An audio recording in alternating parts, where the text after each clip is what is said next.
Sitting just off the coast of the small town of Babie Doly in northern Poland is a bizarre concrete and brick structure known to the locals as Topodonia. This crumbling brick and concrete platform is in fact the remains of a Nazi testing facility. This was a launch platform built in 1943 to study the aquadynamic properties of torpedoes as they were fired. In the post-war years following the defeat of Nazi Germany, the Soviets stripped the platform of all its tech and testing equipment, leaving the bare structure to the mercy of the elements. However, this strange concrete platform is not the only relic from World War II that was to be found in Babie Doly. It's also the site of what has to be one of the strangest stories ever to come out of the aftermath of World War II. So, to picture the scene, it's a warm June morning in 1951. It's been 6 years since the end of the war, and Poland, having been liberated from the Nazis, is now more or less under full Soviet control. The small town of Babie Doly is no longer of any military value. The torpedo platform has been decommissioned and stripped of any salvageable equipment, and the rest of the town still looks like a rubble-strewn wasteland, dotted with the remains of storehouses and military infrastructure which had been blown up by the Germans themselves as they retreated from the advancing Soviets in the last year of the war. On that June morning, a group of Polish workmen had been tasked with clearing up rubble and debris from an area of destroyed warehouses which had been blown up sometime in early 1945, more than 6 years earlier. As the workmen toiled away, clearing the piles of debris, they came across what appeared to be an entrance of some sort to an underground cellar, but the entire passageway was so choked with rubble and broken slabs that it was impossible to clear by hand. However, orders were orders, clean up the debris, and so a machine was brought in to dig away the brick, concrete and the twisted steel that littered the site. Before long, the excavator had cleared away enough material to reveal a dark passageway leading down. As the workmen peered cautiously down into the darkness, they were amazed and startled to hear cries and noises, and then, up out of the gloomy cellar, staggered 2 pale, emaciated and filthy men. With thick matted beards and long greasy hair, the men appeared to be blind, groping their way upwards by feeling alongside the staircase wall. They muttered incoherently, blubbering and moaning as they staggered up out of the dark cellar. And it was then that the workmen noticed something else. The men were wearing the tattered remains of uniforms. Upon closer inspection, they recognised the insignia of the Wehrmacht. These were German soldiers. German soldiers who, somehow, had been trapped underground since the end of the war.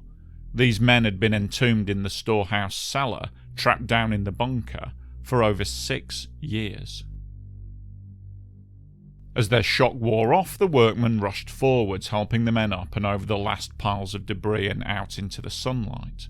Feeling the warmth of the sun on his face, one of the men attempted to open his eyes, but as he did so, he screamed and keeled over, stone dead. The shock had been just too great. He'd suffered some sort of massive seizure or heart attack. The other man, becoming distressed, was led into the shadows where he lay on the ground with his eyes closed. An ambulance was called, and he was taken away to the local hospital, all the time muttering to himself incoherently. And the workmen peered down into the darkness. Where had these men come from, and how had they managed to survive underground for 6 years? As the workmen descended into the cellar, they found the answer. Going down the stairs, they saw that what they thought had been just a cellar was in fact much, much bigger. There were rooms and rooms full of supplies down there. There were shelves and racks filled with crates and boxes of supplies. There were canned army rations, sacks of flour, tins of cooking oil, blankets and cases of wine and schnapps. In one of the furthest rooms back, the workmen discovered the bodies of 4 men, almost perfectly mummified, wrapped in old sacks and buried under piles of flour. By the following day, the man in the local hospital had recovered enough to tell his tale. Sat up in bed with his eyes bandaged and speaking in halting German, he told the police that his name was Willy Kurtz, and that he and his 5 comrades were German soldiers who had been stationed on the Eastern Front in 1944. The 6 men had been part of the German forces that were stationed at Babie Doly, when, in January 1945, the order came through to retreat. Apparently everything was in a state of chaos. Some of the soldiers were deserting and others were being left behind as the army convoys pulled out. The 6 men took this opportunity to loot the underground storehouse, but while they were down there was a huge explosion above, and the stairwell was blocked. All 6 men had survived, all of them were unharmed, but they were trapped. They searched every nook and cranny of the enormous store cellar, but there was no way out. Obviously, they tried digging their way out, but it soon became apparent that without tools this task was hopeless. Looking on the bright side, though, they had plenty of food, candles, wine and schnapps. Cracks in the roof and walls provided enough fresh air, and when it rained, water came in through the cracks as well. In essence, they had everything they needed to survive. All they had to do was just wait until someone came along to dig them out. But that never happened, and the days turned into weeks. The weeks turned into months. Unable to cope with their imprisonment, after about 3 months, 2 of the men ended it all. Their bodies were wrapped in sacks and buried in the flour. Of the remaining 4 men, another 2 died from unknown causes over the following year. Willie had lost all track of time, so he was unable to be specific with days. He thought that they had had candles for about half the time that they were down there, so if he was right, that meant that he and his companion had been living in complete darkness for about 3 years. Willie had been 26 when he was buried. He was now 32. Upon being told of the date, Willie broke down in tears. Some days later, having recovered his eyesight and some of his strength, Willie walked out of the hospital and disappeared. What happened to him remains a mystery to this day. It's a remarkable story, but is any of it actually true? Or is it just an urban legend, a fantastical tale which has no more truth to it than a story from the comic book Weird War Tales? Well, it was certainly reported as being factual. There are numerous reports from 1951 of the finding of the buried soldier. There are newspaper stories, and there's also a brief article from Time magazine. But that's about it. Strangely, there are no photographs of Willie Kurtz, no interviews with him, and there are no photographs of the store cellar where he spent his 6 years buried alive. So, is this story just a hoax? Okay, firstly, is it even possible that such a thing could happen? I mean, could someone even survive under those conditions? I suspect that the answer is yes, it would be possible to survive if you had enough food and water. For example, in 1986, Irish teacher Brian Keenan was taken hostage in Beirut. He was held for 4.5 years, during which time he was kept mostly blindfolded and chained to a radiator. I can remember him after his release describing the effects of long periods of sensory deprivation. He described how his brain would invent things to cope with the lack of sensory input, how he would start to hear loud orchestral music in his head, loud blaring music which just went on and on and on for days and weeks on end. Keenan also suffered regular severe beatings at the hands of his captors, and he was fed barely enough to keep him alive. And he openly admits that he went insane whilst in captivity, and yet he still survived.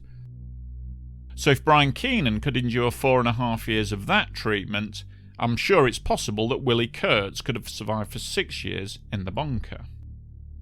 And secondly, what are the odds of being buried alive in a giant storeroom? I mean, do things like that even really happen in war? Again, the answer is yes, it's rare, but it has happened.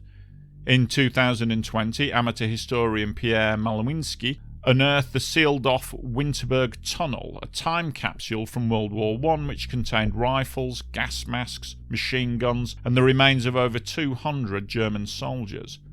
From messages scrawled in the walls of the tunnel, it's clear that the men were buried alive, as both ends of the tunnel were blown up simultaneously. They're thought to have survived for up to a week before either the air or their water supply ran out. So if we assume that the story of Willie Kurtz is at least plausible, then does it mean the newspaper reports from 1951 is confirmation that it's true? Well, no one knows for sure. This story seems to have been floating around in different forms after the end of the war, exactly like a modern urban legend. Sometimes it's anti-aircraft gunners that were trapped in the subway tunnels beneath Gdansk. Sometimes the men are found in 1947, sometimes the men are found in 1948. The Babie Doly legend seems to be the most well-known version of this story, this legend. Now, what is known is that a short story entitled When the Sun Goes Out was published by Polish author Zenon Skierski in 1955. Now, the late author attributed his story to a wartime diary he came into possession of after a local policeman gave it to him. This diary had been found on the body of a soldier unearthed in a German bunker near the coast outside Gdansk, and in the diary, the last entry reads as follows. I only have 12 candles and some oil left. I'm cold. Why write more? I've already said everything. I don't even feel pain. And it was dated April 1947, and the name on the diary was Willie Kurtz. So in all likelihood, the Babie Doly story is probably just that, an urban legend, a good story, but a story nonetheless. Why did newspapers start reporting it as fact in 1951? Again, nobody seems to know. Like all good stories, it's an element of truth to it, wrapped up in a whole bowl full of mystery. I'd just like to say a big thank you to all my supporters, my Patreons, people who buy me a coffee, people who give me the super thanks. It's very, very much appreciated. Thank you very much.